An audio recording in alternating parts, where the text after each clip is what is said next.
Hi, it's Sandra from SandraD Imagery, and welcome to the second in the series Creative Workflow with Photoshop and Nik Collection. The combination of these tools can take your imagery to another level, and I've been using them for a number of years, both in my landscape photography and my creative art now. What I like about Nik is the variety of different, what I call filters, to get different looks in your processing. I'm proud to be partnered with Adobe Photoshop and DxO. Let's see how I use Viveza on an AI-generated background that I'm going to use for a composite. If you like this tutorial, don't forget to subscribe for more weekly tutorials. Let's have some fun being creative. As mentioned before, this background was created with AI, and the program that I use is Leonardo AI for my personal projects. What I've done with this image is absolutely nothing. I've not done any tweaking. It's now just coming what I would call raw from AI imagery. But what I want to do is just get some tweaking on it to fine-tune it so that I can then build my composite. And that's what I do with my AI imagery. I'll create a background or an element, and then I'll come over to Photoshop and work on a composite. So what I'm going to do is now go up to Filter. I'll go Nik Collection 7 and look at Viveza. And this is a filter I never used much in my landscaping days, but now I'm finding it's got some nice little options in there that you can play with.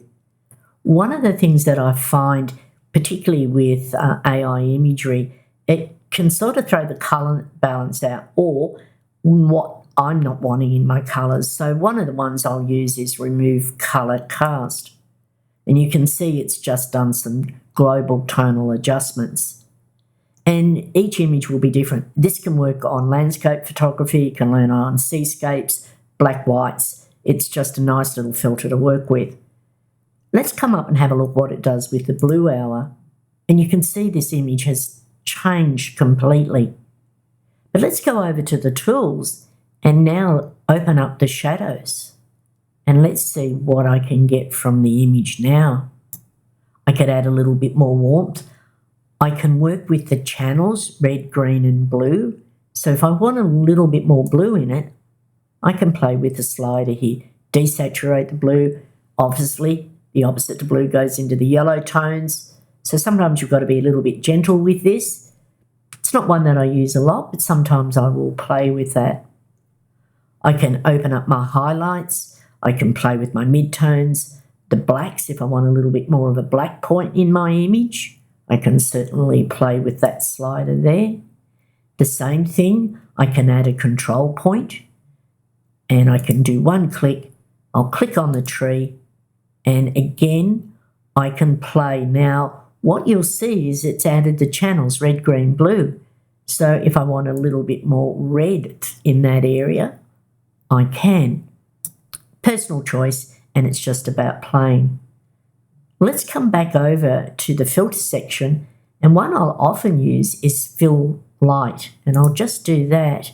And for some images, it just gives a lift or a light in the whole image without having to play. I just experiment. The biggest tip that I can give you is click on a filter, see what it does. If you like it, play with it. If not, move on. Tonal adjustment, and this is one I use quite a bit within my AI imagery when I bring it straight into Photoshop to do a little bit of adjustment. I'll click on that and you can see it's done a global adjustment. It's sort of balanced out the colours overall. Also too, you've got soften skin and sharpen eyes. Now when I was playing with this, I think it would be, or thought it was more about actually playing with portraits, but sometimes you can get some interesting effects just clicking on those filters. You can go a high contrast, adjust sky. Now, if you want to adjust the sky, this is where it'll put in different tools that you can start to play with. And so you can tweak it a little bit more. I find these sometimes get a little bit more of an edge on curves or levels as opposed into Photoshop. So I might do my tweaking in here. I can adjust the foreground. Now what I like about that, it gives it a shift in that foreground. So it goes foreground, midground, and then you've got your background, and you can play with that.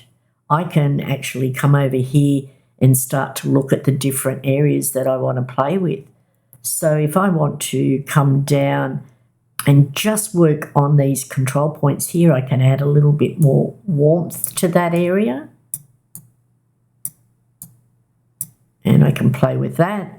I could add a little bit more blue if I wanted to.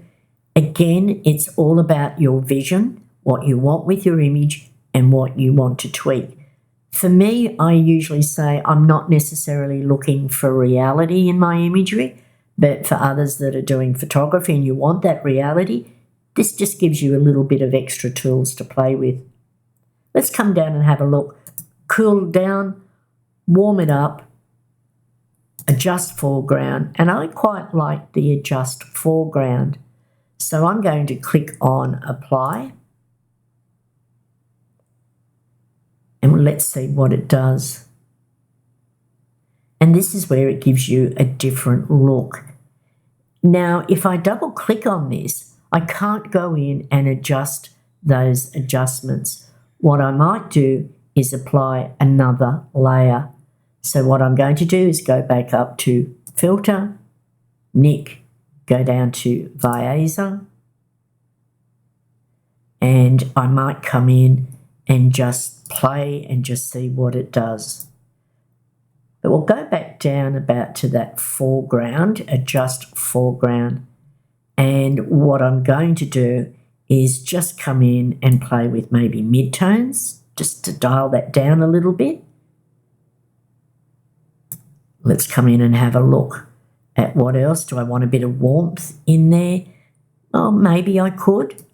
And I just add a little play there. So now I'm getting a balance in that shift of colour tone. And let's say I'm happy with that.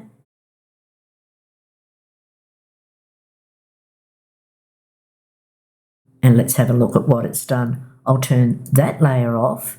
That's what it looked like before. And I'll turn that layer on. Now, you can do it in another way in using the tools in Photoshop, but I'm just showing you the capacity of using Nik. Let's say now that I want to add a little bit more blue, I'm going to come up and use the photo filter.